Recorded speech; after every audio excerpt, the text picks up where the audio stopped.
Ja, en wat is dat dan? Mag ik even zo doen? Het is een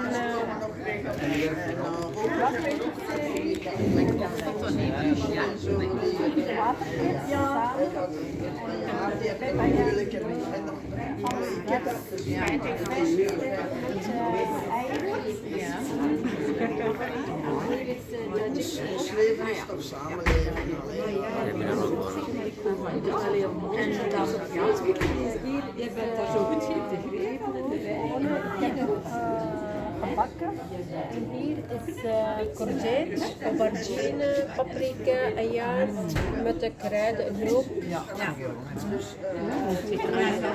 Daar is linzen, fijne binkels, met de kruiden, olijfolie.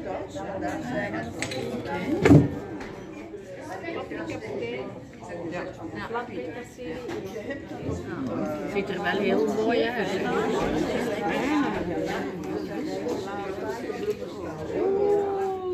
De beertjes zijn al verschillend.